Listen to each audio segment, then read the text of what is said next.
Livro de Josué, no 9º capítulo, do versículo de número 16 ao versículo de número 27. Josué 9, do 16 ao 27, está escrito assim na Santa Palavra do Senhor. Ao cabo de 3 dias, depois de terem feito a aliança com eles, ouviram que eram seus vizinhos e que moravam no meio deles. Pois, partindo os filhos de Israel, chegaram às cidades deles ao 3º dia. Suas cidades eram Gibeão, Sefira, Beerote e Quiriate-Jearim. Os filhos de Israel não os feriram, porquanto os príncipes da congregação lhes juraram pelo Senhor Deus de Israel, pelo que toda a congregação murmurou contra os príncipes. Então todos os príncipes disseram a toda a congregação: nós lhes juramos pelo Senhor Deus de Israel, por isso não podemos tocar-lhes. Isto, porém, lhes faremos: conservar-lhe-emos a vida, para que não haja grande ira sobre nós por causa do juramento que lhe fizemos. Disseram-lhe, pois, os príncipes: vivam! E se tornaram rachadores de lenha e tiradores de água para toda a congregação, como os príncipes lhes haviam dito. Chamou Josué e disse-lhes: por que nos enganastes, dizendo: habitamos muito longe de vós, sendo que viveis em nosso meio? Agora, pois, sois malditos, e dentre vós nunca deixará de haver escravos, rachadores de lenha e tiradores de água para a casa do meu Deus. Então responderam a Josué: é que se anunciou aos teus servos, como certo, que o Senhor teu Deus ordenara a seu servo Moisés que vos desse toda esta terra e destruísse todos os moradores dela diante de vós. Por isso tememos muito por nossa vida, por causa de vós, e fizemos assim. Eis que estamos na tua mão. Trata-nos segundo te parece bom e reto. Assim lhes fez, e livrou-os das mãos dos filhos de Israel, e não os mataram. Naquele dia, Josué os fez rachadores de lenha e tiradores de água para a congregação e para o altar do Senhor, até ao dia de hoje, no lugar que Deus escolhesse. Feche seus olhos, baixe a sua fronte. Vamos orar ao Senhor mais uma vez. Deus bendito, Pai de amor, nós nos alegramos na sua santa presença. Até agora fomos ministrados pelo Senhor, ensinados pelo Senhor, por meio de todos os movimentos do culto. Fomos preparados pelo Teu Espírito para chegarmos até aqui, até este momento, onde sua palavra, que acabou de ser lida, há de ser pregada. Nós rogamos uma só coisa: que o Senhor venha e fale conosco, que nós consigamos ouvir a sua voz, e ouvindo a sua voz, que nós todos sejamos sarados. É isso que nós te pedimos, orando em nome de Jesus. Amém.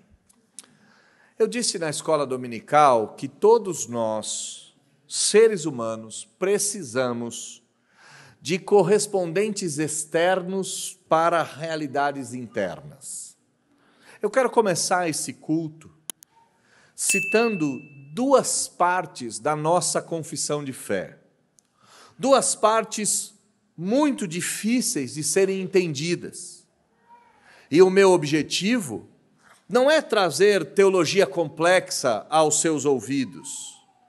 O meu principal objetivo é demonstrar, por meio do texto que será pregado, a realidade expressa na Confissão de Fé de Westminster. Eu quero trazer a vocês, nessa história que foi lida, um correspondente real, um correspondente visual, um correspondente material de uma realidade espiritual. O capítulo da Confissão de Fé é o segundo. O parágrafo também é o segundo. Lá a nossa Confissão de Fé diz o seguinte: Deus tem em si mesmo e de si mesmo toda a vida, glória, bondade e bem-aventurança. Ele é todo suficiente em si e para si, pois não precisa das criaturas que trouxe à existência. Não deriva delas glória alguma, mas somente manifesta a sua glória nelas, por elas, para elas e sobre elas. Bom, aqui começa a nos dizer a Confissão de Fé que Deus é glorioso e a glória de Deus é manifesta nele e para ele, e ele manifesta essa glória sobre as criaturas criadas. Delas, das criaturas, não deriva glória alguma. A única glória que elas podem dar para Deus é a glória que o próprio Deus deu a elas. Continua a Confissão de Fé. Deus é a única origem de todo o ser. Dele, por ele e para ele são todas as coisas.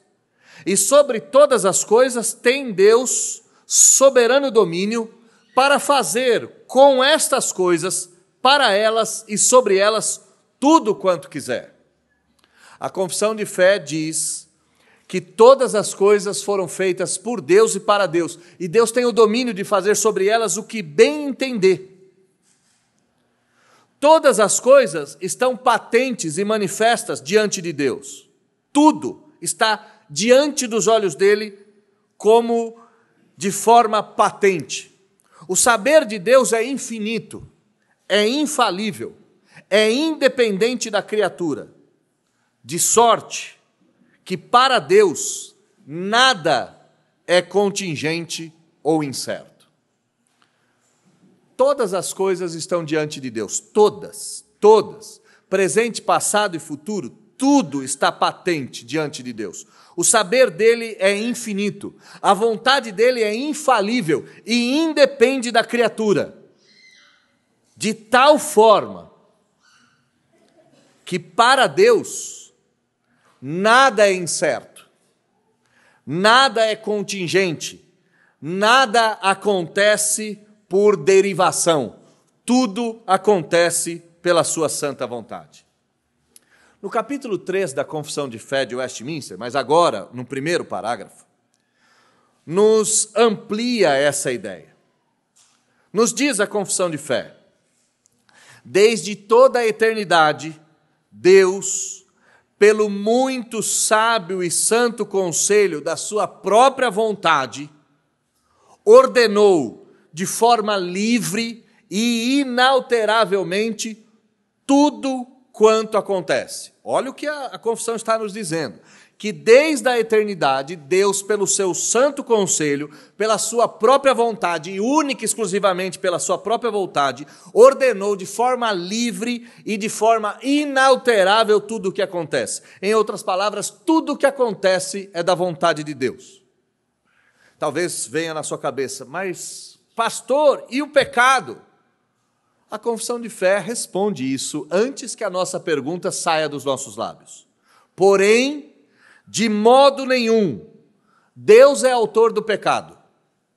Muito menos é violentada a vontade da Escritura, nem é tirada a liberdade. Uau! O que nós estamos vendo aqui? Tudo o que acontece foi determinado por Deus. Tudo. Mas isso é feito de tal maneira que Deus não é o autor do pecado e o homem é responsável por tudo aquilo que ele faz. O homem não perde a liberdade, nem mesmo a contingência de causas secundárias. E aqui eu quero tentar explicar essa ideia de contingência de causas secundárias. A vontade de Deus é que eu esteja falando essas coisas. Mas, de repente, ao falar essas coisas, um desdobramento de causas secundárias começa a acontecer dentro da igreja. E você começa a pensar em inúmeras coisas. A confissão de fé diz que Deus tem o domínio até mesmo dessas causas secundárias. Ele tem domínio da causa central e de todas as derivações dessa causa. Nós vamos ver isso na prática. Nós vamos ver como que isso funciona.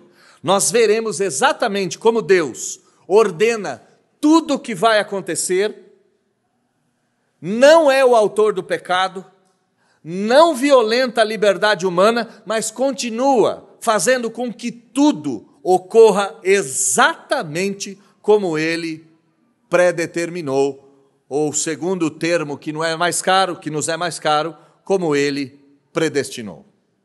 Para que nós tenhamos um tema para toda essa nossa ideia, o tema é a graça misteriosa e a misericórdia de Deus.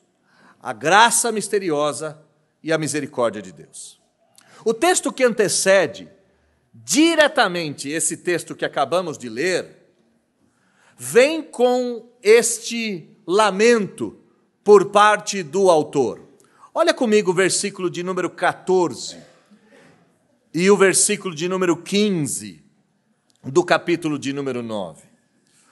O autor do livro nos diz: então os israelitas tomaram da provisão e não pediram conselho ao Senhor. E por não terem pedido conselho ao Senhor, Josué concedeu paz aos gibeonitas e fez com os heveus, os gibeonitas, aliança de paz. Fez com eles aliança para conservar-lhes a vida. E essa aliança não foi feita só por Josué. Todos os príncipes da congregação, todos os 12 líderes das 12 tribos de Israel, ou se você preferir, os 13 líderes das 12 tribos de Israel, porque a tribo de José é dividida entre Efraim e Manassés, todos eles prestaram juramento. O texto, ele é antecedido pela certeza de que Israel falhou e o resultado da falha foi essa aliança com povos aos quais o Deus tinha dito que não deveriam fazer aliança. Então a nossa história começa. E a nossa história começa com uma das grandes verdades que já nos foram ditas pelos nossos avós, pelos nossos pais, e foram ditas por professores, por mestres, por tutores, dos mais variados. Que verdade é esta? Que a mentira tem perna curta. Olha o versículo de número 16. Ao cabo de 3 dias, apenas 3 dias após a mentira ter sido contada, somente 3 dias depois, o povo de Israel ficou sabendo que os gibeonitas eram seus vizinhos e que moravam no meio deles. Os gibeonitas vieram com aquela história: viemos de tão longe, nossos pães já ficaram duros, nossos vinhos já estragaram, nossas roupas já estão surradas. Criaram um estratagema do mais elaborado. 3 dias depois, a verdade foi descoberta. E aqui, irmãos, aprendam com a sabedoria do senso comum. A mentira tem perna curta. Não adianta. Vai contar uma mentira aqui, daqui a pouco ela será descoberta. E o mentiroso tem um grande problema, porque o mentiroso esquece das mentiras que contou. Então fica aqui um apelo à sua própria existência, seja você criança, seja você adolescente ou seja você adulto. A mentira tem perna curta. Não conte, não crie, não se monte numa história mentirosa. Qual foi a reação de Israel quando descobriram que os gibeonitas eram seus vizinhos e que os haviam enganado? A reação foi imediata. Versículo 17 diz que eles partiram com tudo para destruírem Gibeão, Sefira, Beerote e Quiriate-Jearim. Partiram os filhos de Israel de imediato naquela direção. E 3 dias além, chegaram até as cidades dos gibeonitas, que eram chamadas de Gibeon, de Quefira, de Beerote e de Quiriate-Jearim. Eu fico aqui pensando como foi a jornada de Israel em direção a Gibeão. Os homens partiram em direção a Gibeão com a sede de sangue nos seus lábios e no seu coração. Ninguém que é enganado parte para uma prestação de contas com rosas, com pombas brancas, com abraços de paz.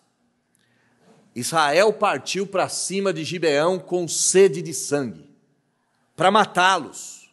Eles os enganaram, afinal de contas. Vieram até aqui, nós tratamos eles bem, nós acreditamos na história deles, fizemos um pacto com eles, mas eles mentiram para nós.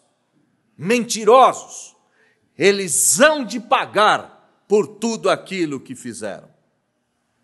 Contudo, a mesma verdade que a mentira tem pernas curtas, pode ser aplicada, a mesma metáfora, à graça. Se a mentira tem pernas curtas, a graça de Deus tem braços longos. A graça de Deus tem braços compridos.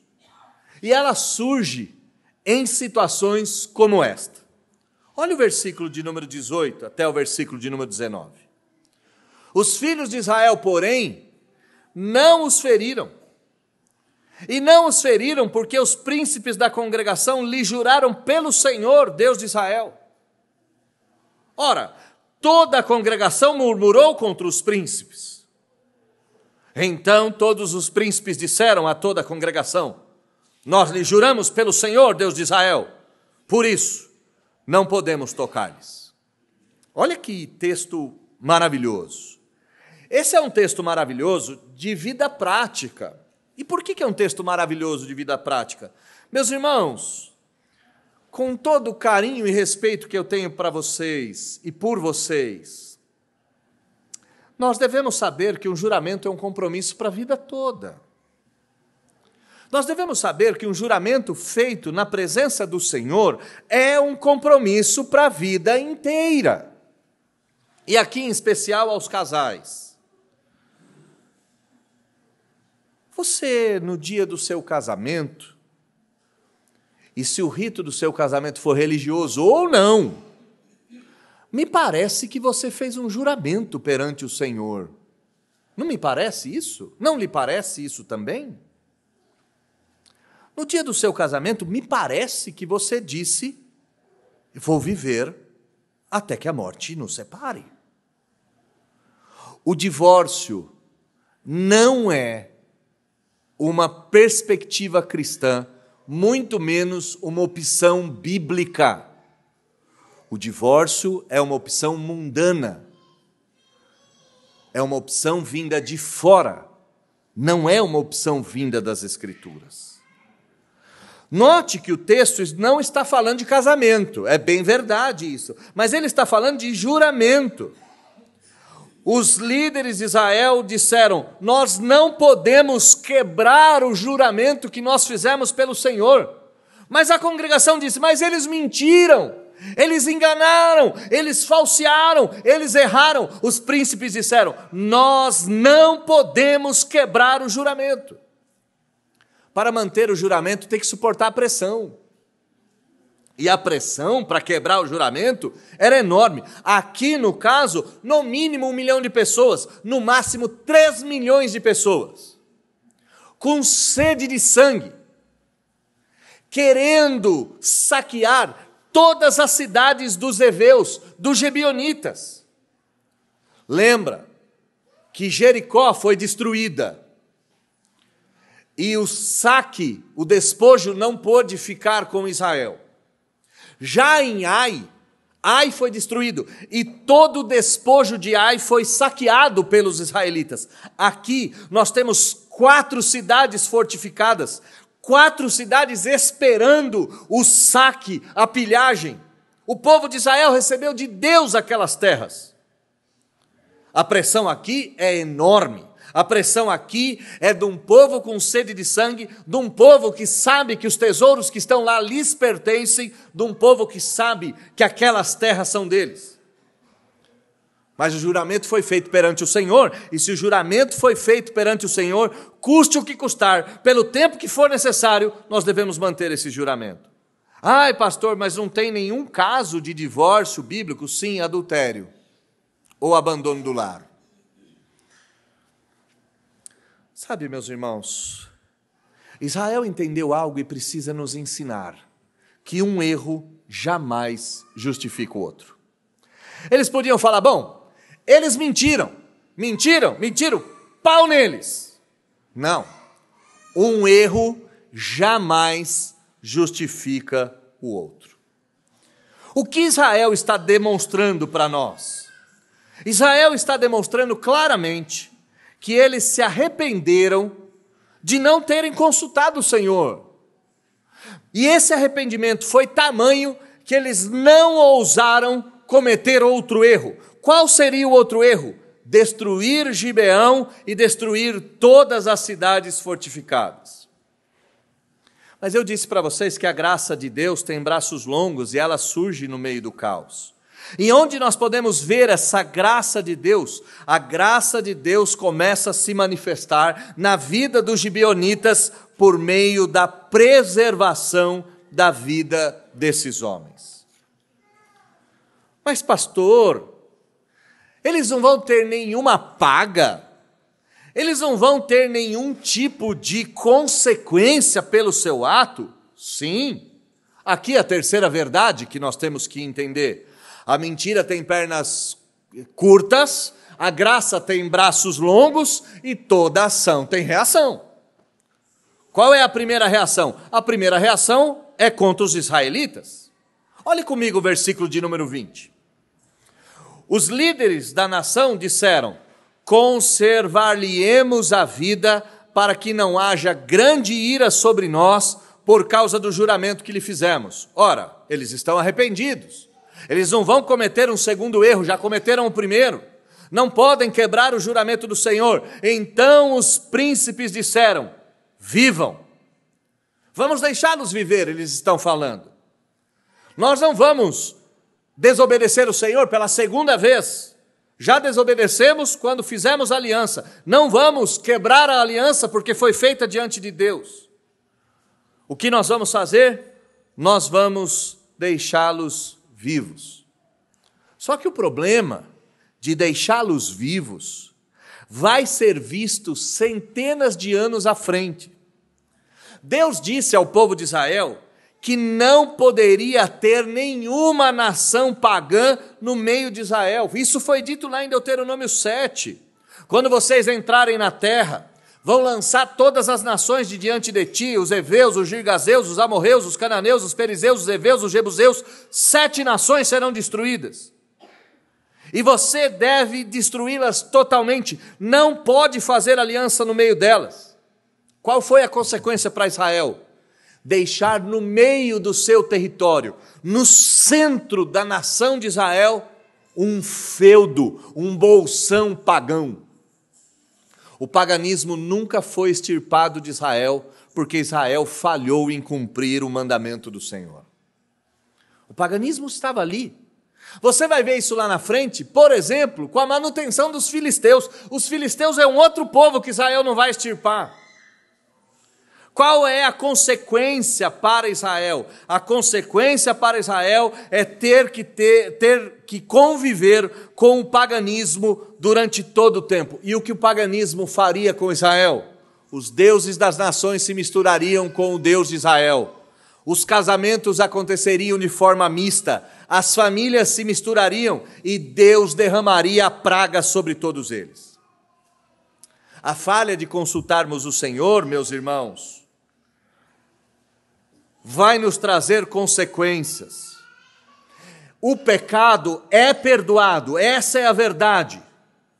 Mas as consequências do deslize vão ser vividas para todos sempre. Volto no assunto do divórcio. Me lembro que alguns anos atrás, uma moça veio conversar comigo, há quase 10 anos atrás, dizendo: pastor, eu vou divorciar. Eu falei: ótimo, eu não suporto mais esse homem. Ótimo, pois bem, o que o senhor me indica? É como se o pastor pudesse resolver os problemas, né? Eu falei: eu te indico que você pense um pouco mais. Por exemplo, você tem uma filha pequena, né? Sim, ela vai chamar a mulher do seu marido, que é jovem, de mãe. Você está pronta para isso? Ela falou: não. Eu falei: e seu marido nunca mais vai deixar de bater na sua porta todos os domingos vindo buscar sua filha? Você vai conviver com o ex-marido pro resto da vida? Eu falei: e pior, vocês vão brigar por férias, vão brigar por finais de semana, seu filho estará dividido, com você ele diz que não gosta dele, com ele diz que não gosta de você, e isso vai ser para sempre. Está pronta para isso, meu bem? Divorcia. Ela não divorciou. Deu certo o choque de realidade. Deus perdoa o pecado, mas as consequências serão mantidas para sempre. Israel teve uma consequência. E os gibeonitas? E quem causou o erro? Olha comigo o texto de número 21, o texto do versículo de número 21. Diz o texto: e se tornaram rachadores de lenha e tiradores de água para toda a congregação, como os príncipes lhes haviam dito. Serão lenhadores, serão carregadores de água, serão perfuradores de poço, e farão isso para toda a comunidade de Israel, para todo sempre. As consequências dos gibeonitas foram aterrorizantes. Eles não foram mortos, é bem verdade, mas eles foram transformados do dia para a noite em escravos. Do dia para a noite, todos os descendentes dos heveus estariam condenados. Foram 30 dias, talvez, para armar a trama, 3 dias para descobrir o erro e uma vida inteira para conviver com as consequências. Os gibeonitas não tiveram seu sangue derramado por meio da espada, mas teriam o seu sangue derramado por meio do serviço para sempre. Seriam lenhadores, carregadores de água, poceiros, e fariam isso para sempre. Fariam isso por toda a eternidade. Eu disse a vocês aqui no texto que a graça de Deus tem braços longos e ela opera de forma misteriosa em meio ao caos. E nós podemos ver essa operação da graça de Deus de braços longos, superando a maldição e a morte. Olha comigo o versículo de número 22. Chamou Josué e disse-lhes: por que nos enganastes, dizendo: habitamos muito longe de vós, sendo que viveis em nosso meio? Agora, pois, sois malditos, e dentre vós nunca deixará de haver escravos, rachadores de lenha e tiradores de água. Mas há um rabichinho aí no versículo de número 23. Qual é esse rabichinho do texto? Eles farão tudo isso para a casa do meu Deus. A graça de Deus tem braços longos. Ela opera em meio ao caos. Ela não impede as reações, não impede as consequências, mas ela supera até as consequências. Ela supera a maldição e supera a morte. Josué foi ter com esses homens e disse: vocês estão a partir de agora amaldiçoados. Foi o que Josué disse.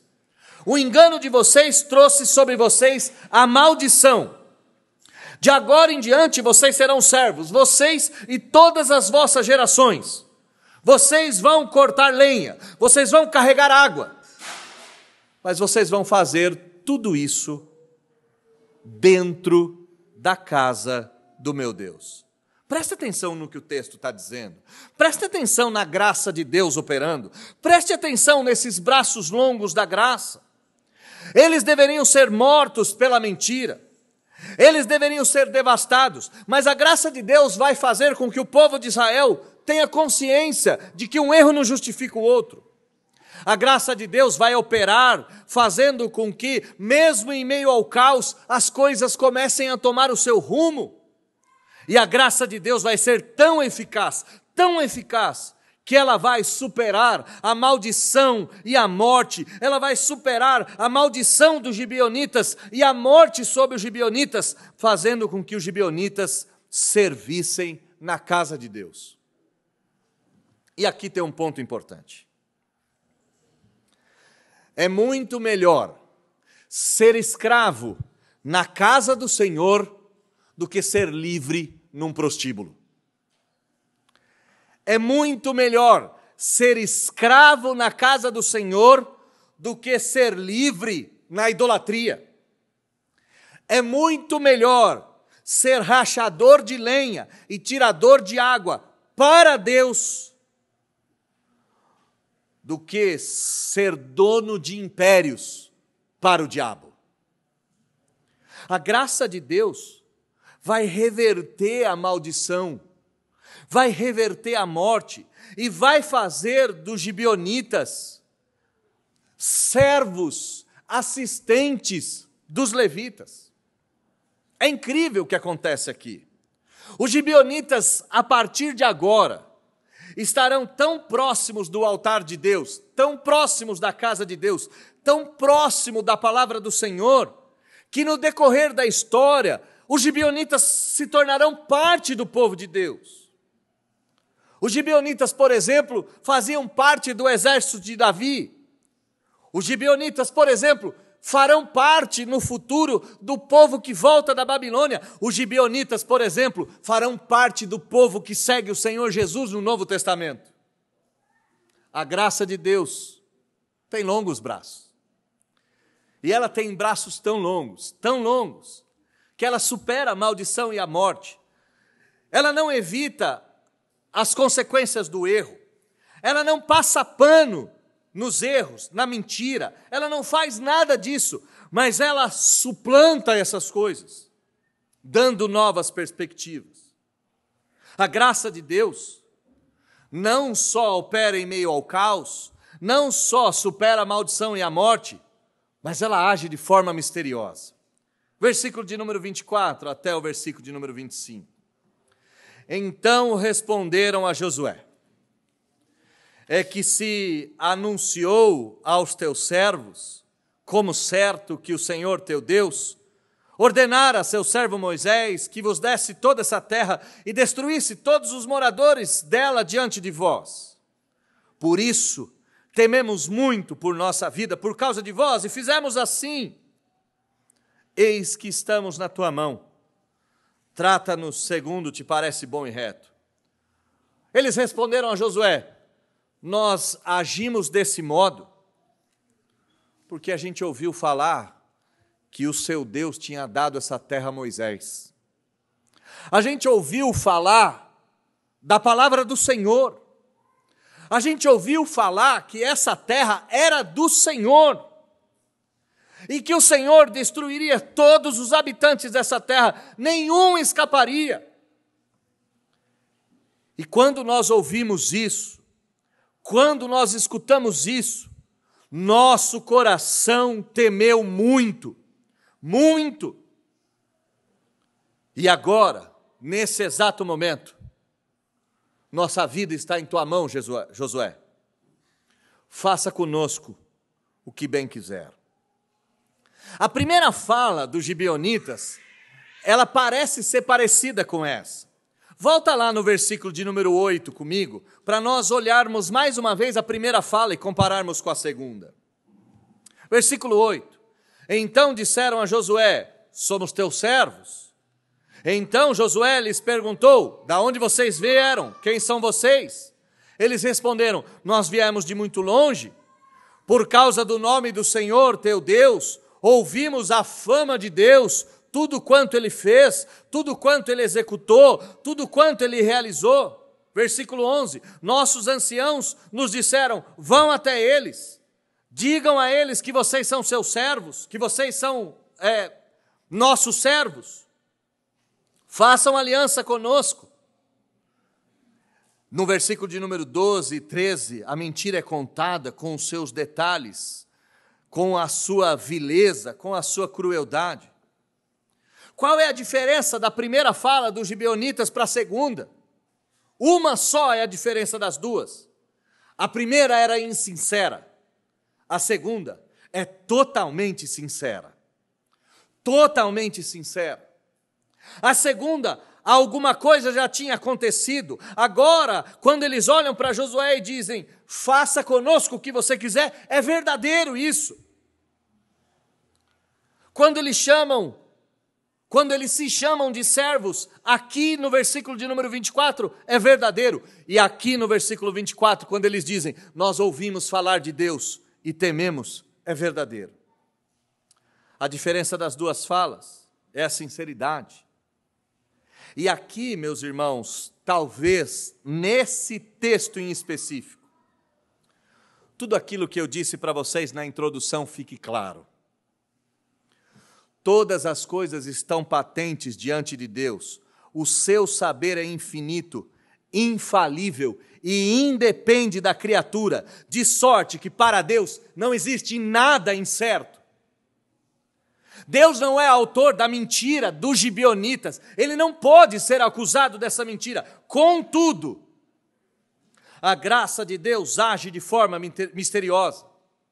Contudo, desde a eternidade, pelo seu muito sábio conselho da própria vontade, Deus ordenou de forma livre e inalterável tudo quanto acontece, de modo que ele não é autor do pecado e de modo de que ele não violenta a vontade dos gibeonitas, não tira a sua liberdade. Contudo, todas as coisas caminham para a vontade de Deus.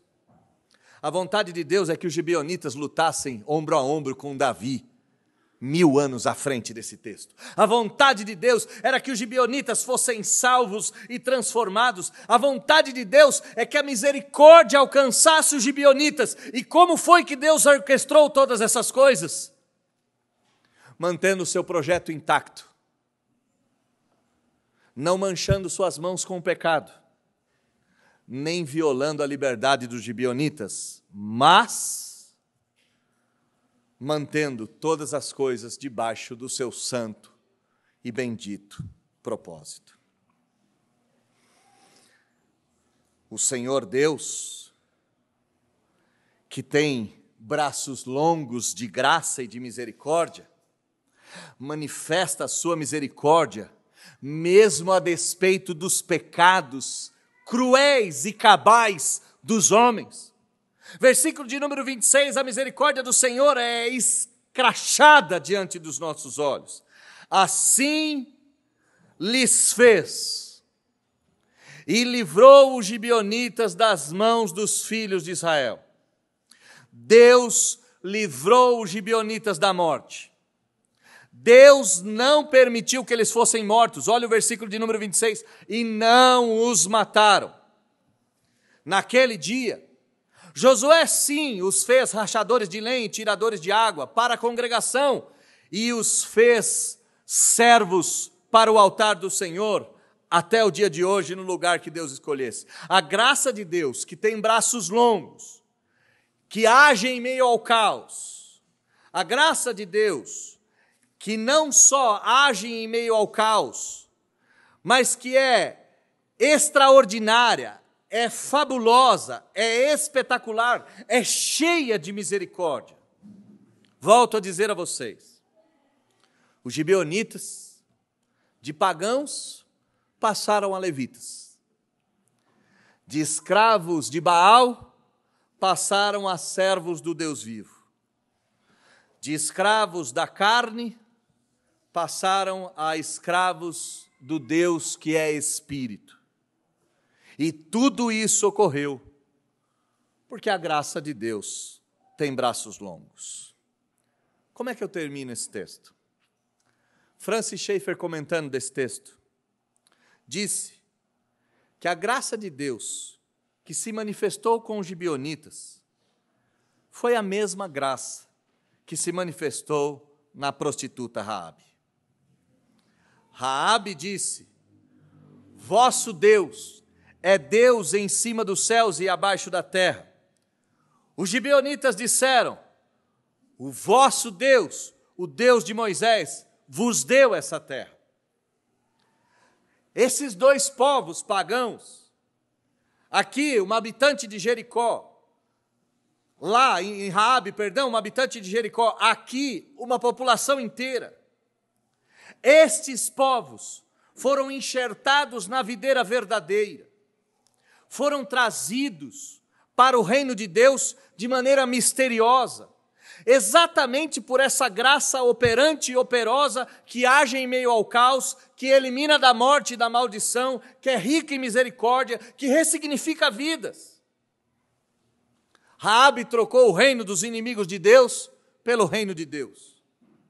Os gibeonitas, mesmo entrando pela porta dos fundos, trocaram o reino dos inimigos de Deus pelo reino de Deus. E de maneira misteriosa aos nossos olhos, de maneira extraordinária, tanto os gibeonitas quanto Raabe estão contados entre o povo da santa semente e os herdeiros de Deus. O que essa história tem a ver conosco? Ora, meus irmãos, o que essa história tem a ver conosco? Essa história não é dos gibeonitas, no fim das contas.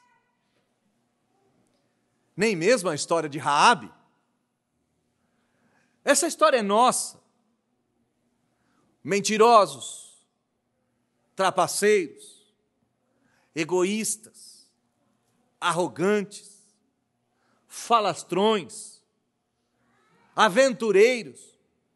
Nós poderíamos colocar todo tipo de adjetivo ruim e ainda assim não conseguiríamos abarcar esse povo desta pequena congregação que se reúne. Contudo, a graça de Deus tem braços longos. A graça de Deus tem braços compridos. E ela tem braços tão compridos que alguns de nós entraram pela porta dos fundos, mas têm o privilégio de servir o altar. Alguns de nós não passam de rachadores de lenha e de carregadores de água, mas servem a congregação do Senhor. Alguns de nós foram trazidos em meio às trevas da própria existência. Sim, é verdade. Alguns de nós fomos postos nesse lugar meio que a fórceps, meio que a contragosto. Contudo, a graça de Deus tem braços compridos. E ela tem braços tão compridos que somos o que somos. E aqui estamos.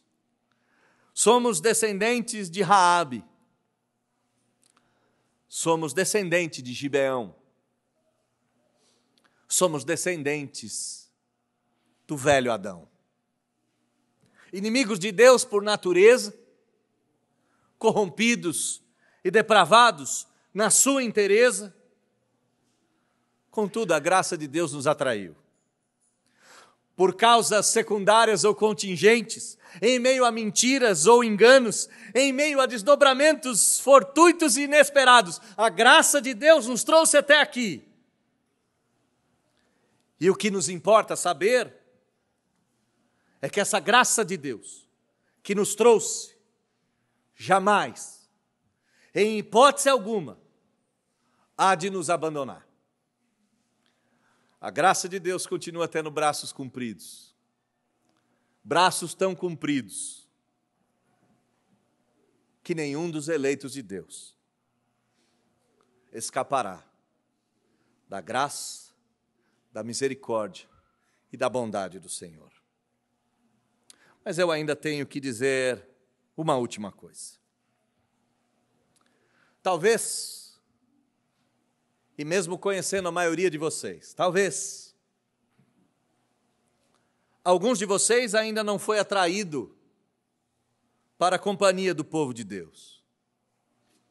Talvez alguns de vocês ainda é povo estranho, ainda está às voltas sem se comprometer. Talvez alguns de vocês ainda flertem com o Evangelho, mas não se casaram com ele.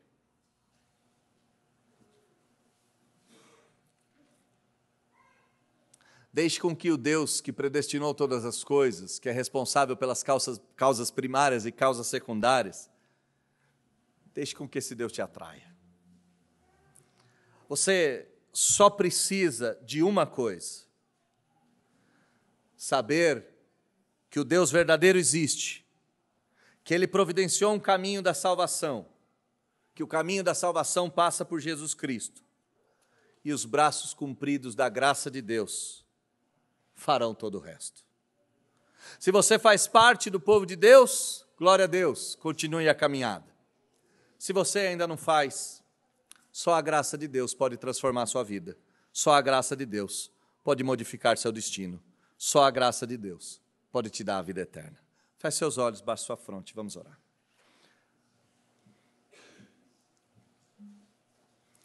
Deus bendito, Pai de amor,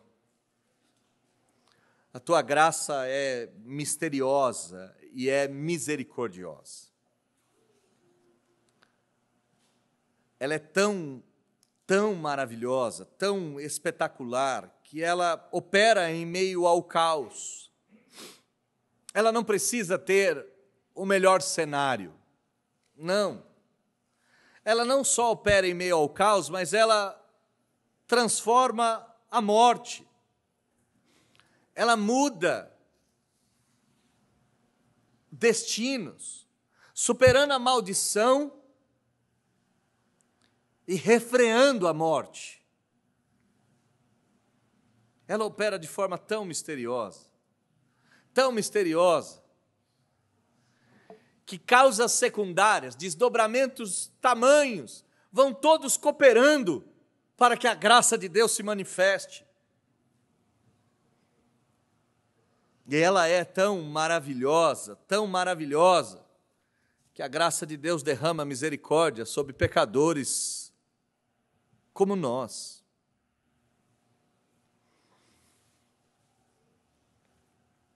Estamos aqui mais ou menos da mesma forma com que os gibeonitas foram trazidos. Mas estamos aqui. E aqui é nosso lugar. A mesma graça que nos trouxe há de nos preservar. E se porventura Deus, há alguém no nosso meio que ainda não experimentou dessa graça que perdoa, que restaura, que transforma, que modifica, que salva,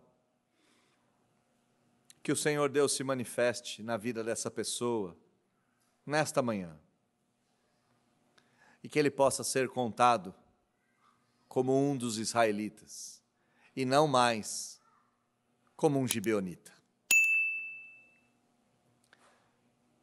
Que a sua graça opere em nós, nesta manhã, é o que nós te pedimos em nome de Jesus. Amém.